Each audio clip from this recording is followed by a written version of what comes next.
our next coach ready to go. She's here waiting patiently. And that is Coach Kim. Welcome. How are you? Good. How are you? Very good. I'm enjoying it. I'm almost at the end of day 4, but I know. I'm standing between everybody and the end of the day, I feel, but that's okay. no, we're excited for you. We got the energy. Our brains wants to learn still. So we're here for you. So Awesome. You're here to talk about rebuilding power. Yes. Why micro choices, not just choices, but micro choices lead to major change. Yes. Awesome. So Kim stands for returning for something. She's going to tell us. She stands for returning something. She believes change begins with something. She is committed to showing parents how micro choices does some stuff, major things. Maybe. She is here to remind us that offering choice isn't. What do you mean? If you are, why should I offer choice? I should just tell my kid what to do. No? Okay, I'm just kidding. So offering choices isn't something. So welcome, Kim. Thank you. And we're ready and we have all the energy for you. So don't think you're last. All right. Thank you. So let's begin right here. I'm going to ask you to take a breath with me. Just a nice full breath.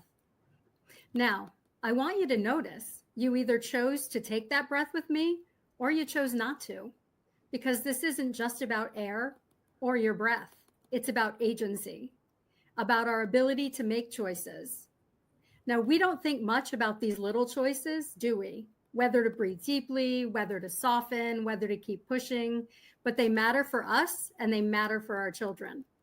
See, families don't just lose connection when in crisis, we lose choice. And when choice disappears, so does trust. When things are going wrong, we tend to hold on tighter. We say, because I said so. We revert to force while we try to keep control of a ship that feels like it's drifting away. So many of us, parents, teachers, coaches, we're trying so hard to lead, to hold it all together, and to do the right thing. But here's what I've learned. This isn't about letting go of leadership and letting go of control. It's about rebuilding power, one micro choice at a time. And what I want to share with you today is simple, but it's not always easy, because power does not have to be loud. We heard that earlier today. Power does not have to be loud. It doesn't have to be forceful. It can be gentle, relational, and rooted. Let's take one more breath together, and let's let our shoulders drop just a little. I want to take you into a moment I will never forget, and a moment I'm sure many of you have experienced. It was with a little girl I'll call Ella. She was 8, sitting at the kitchen table, arms folded, eyes down. Homework time had become a battlefield in the house every single day. Mom would beg, she'd plead, she'd threaten. She'd even tried sticker charts, but nothing seemed to work. She felt so tight inside, like she had to push harder and harder to get Ella to engage. But the more the mom's nervous system clenched, the more Ella's shut down. Mom didn't know it yet, but she was seeing exactly how co-regulation works.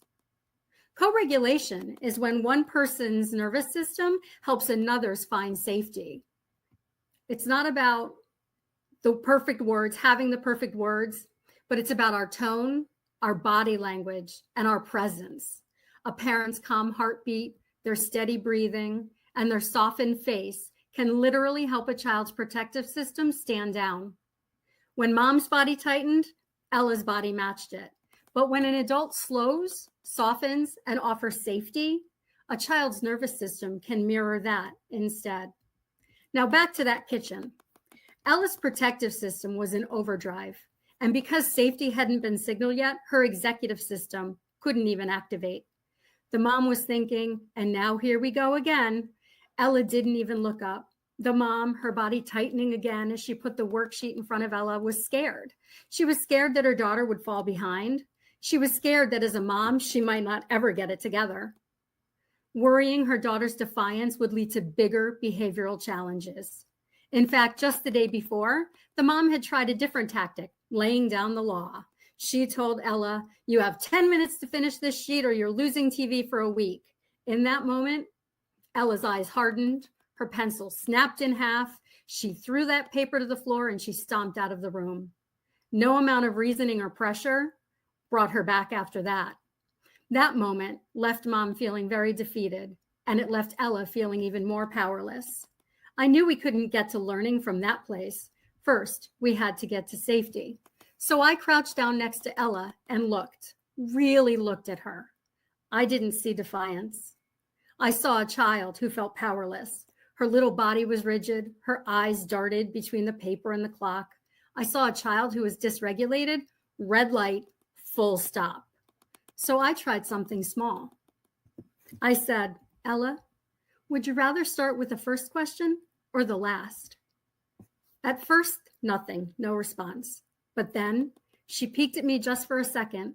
Her fingers uncurled, her shoulders dropped, and she whispered, the last one. That was it. She picked up her pencil. It was like watching her nervous system exhale. She wasn't defiant. She was powerless. And the moment I gave her back even a sliver of choice, I watched her body soften. This wasn't really about homework. This was about the protective system doing what it was wired to do, shield her from overwhelm and over control. And when we give kids even a micro choice, we signal, you're safe here. You belong here. Your voice matters. Let's take a moment here. Just drop your shoulders, soften your gaze, and let your body feel what just shifted for Ella. Here's the thing. We've been taught that kids only deserve choices when they've earned it, that choice is a reward or a privilege to be earned. But choice is not a reward. It's a signal to the nervous system that says you're safe, you're seen, and you have power in this moment.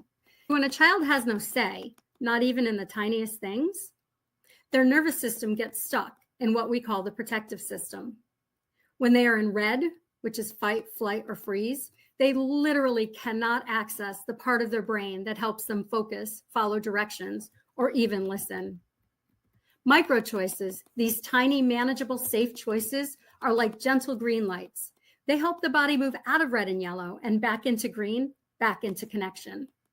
In our blocks to flow model, this is what we call the nervous system traffic light. And we've seen the traffic light a few times yesterday and today. We've seen several of our coaches refer to this traffic light. Red means full shutdown, full overwhelm, or fight or flight mode. Yellow is that cautious scanning, hyper-aware mode where it's a warning, there's definitely feeling something. And then green is when our child feels engaged, connected, ready, and available for learning.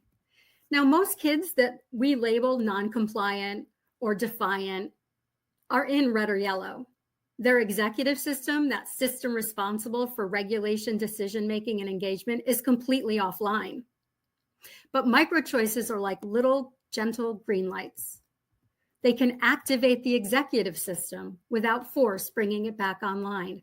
That tiny little question, do you want to do the first question or the last question?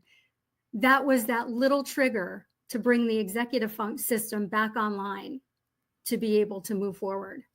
What I am talking about here are bounded choices. It's not you do this or else. It's not you pick and leaving it wide open. But they're simple, safe, limited options offered to a child that restores a sense of agency, but without overwhelming them or relinquishing the guidance. They are contained within clear boundaries, giving the child structure and autonomy at the same time.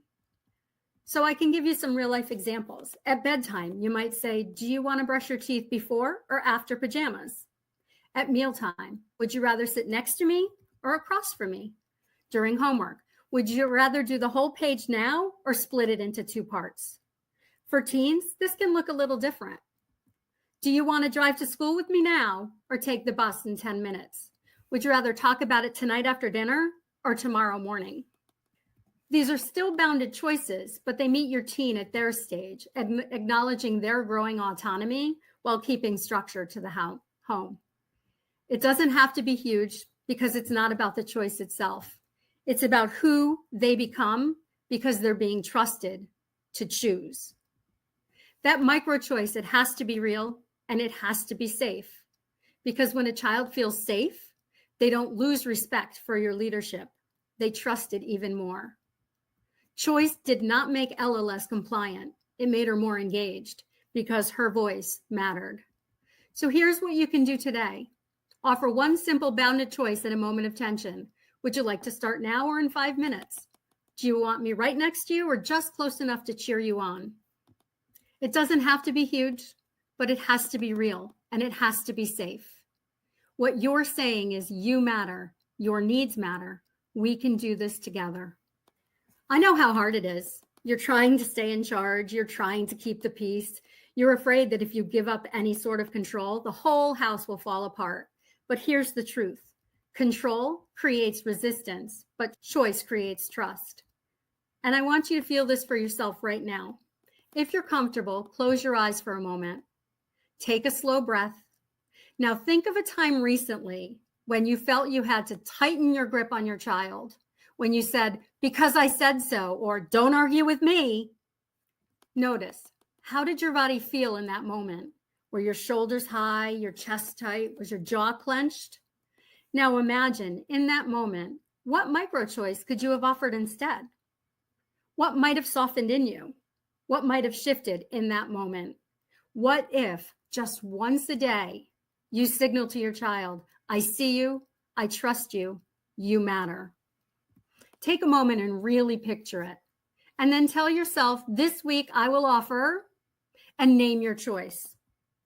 Let that choice root into your nervous system right now. Let your body remember it. Now, I want to share how I have lived this myself. That mother at the kitchen table back then, that was me. And that little girl with her arms folded and her nervous system locked up, that was my daughter. She was 8 years old then.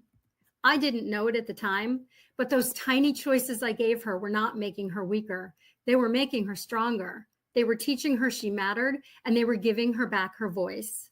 And today, she's 25 years old. She lives every day with a chronic illness that brings her pain and limits her in ways no young adult should ever have to face. And yet she faces it with grace. She speaks up for herself. She knows her worth. She makes choices every day, hard choices to care for herself, to protect her energy, to keep moving forward. And that quiet, unshakable strength, that was built just one micro choice at a time. So I want to ask you now, what would shift if you offered a child one choice per day, not as a strategy, but as a signal to their safety? What if agency is actually what rewires obedience into ownership? What if one tiny choice at a time, today, tomorrow, next week, is how we rebuild power together? As a coach, I've had a recent experience with choice as well. I have a young student who came to me with the inability to sit for any length of time. When we first started, any task I tried, any questions I asked was met with silence or fidgeting. He could attend for 30 seconds to about 2 minutes. Now we start our sessions with choice.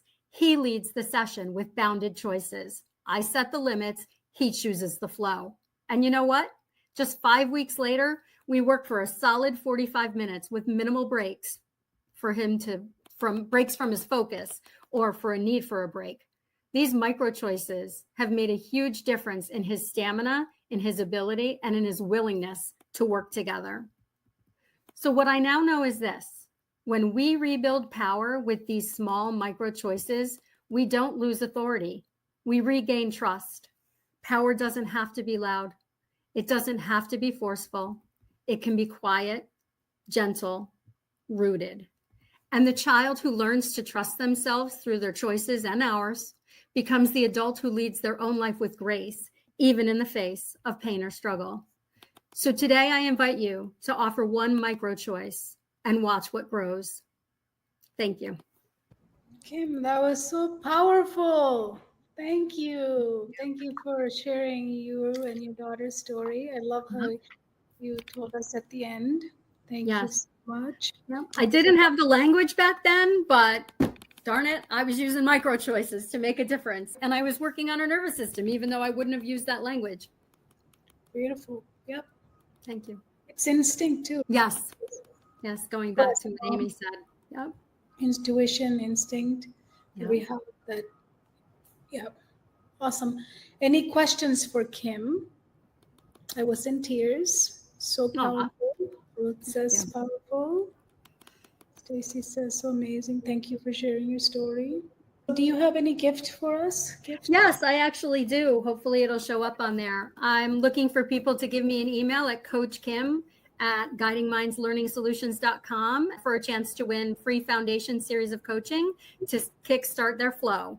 So you can email me at that email, coachkim@guidingmindslearningsolutions.com. And I'm sure it's in the journal, in the magazine, for a chance for a free foundation series of coaching. Love it. Thank you so much.